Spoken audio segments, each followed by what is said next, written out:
घबराहट हो रही है।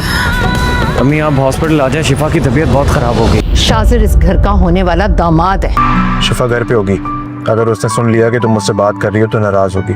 मैं गिल्टी हूँ? तुम्हारा वो दोस्त हमारी जिंदगी अज़ाब बना रहा है। भाई के साथ हॉस्पिटल गई हुई है चेकअप के लिए। समझा दो शिफा को अच्छी तरह से, अगर उसे ये सब ड्रामे करने हैं ना तो जाकर अपने भाई की तरफ करे। जो हरकतें तुम करती फिर रही हो ना, उससे ये बात जाहिर हो रही है कि शाजिर की तरफ से कुछ नहीं।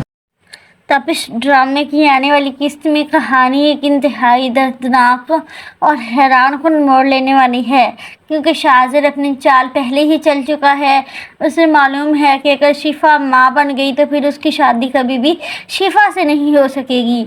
इसलिए शाजिर ऐसा कदम उठाता है जिसके बाद शिफा की ज़िंदगी ख़तरे में पड़ जाती है।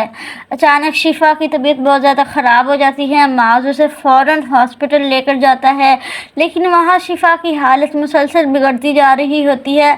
माज खुद भी शदीद परेशानी में मुब्तला होता है और उसे कुछ समझ नहीं आ रहा होता कि आखिर शिफा के साथ क्या हो रहा है। इसी परेशानी में माज अपनी माँ को कॉल करता है और फ़ौरन हॉस्पिटल आने के लिए कहता है। माज अपनी माँ को बताता है कि शिफा की हालत बहुत ज़्यादा ख़राब है और उसे कुछ भी समझ नहीं आ रहा। ये बात सुनते ही माज की माँ भी शदीद हैरान और परेशान हो जाती है और फ़ौरन हॉस्पिटल पहुँच जाती है। लेकिन असल क़यामत तो उस वक्त आती है जब डॉक्टर्स माज को ऐसी खबर सुनाते हैं जिसे सुनकर उसके पाँव तले ज़मीन निकल जाती है।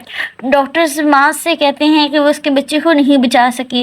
ये खबर माज और उसकी माँ के लिए किसी क़यामत से कम नहीं होगी। शिफा की बिगड़ती हुई हालत, माज की बेबसी और शाजिर की चली हुई चाल ने कहानी को एक इंतहाई जज्बाती मोड़ पर पहुंचा दिया है। अब सबसे बड़ा सवाल ये है कि शिफा के साथ आखिर क्या हुआ, शाजिर की ये चाल कहाँ तक जाएगी और उसके बाद माज और शिफा की ज़िंदगी में क्या तूफान आने वाला है। तपिश की आने वाली किस्त यकीनन जज्बात, सदमे और हैरानकुन मोड़ से भरपूर होने वाली है।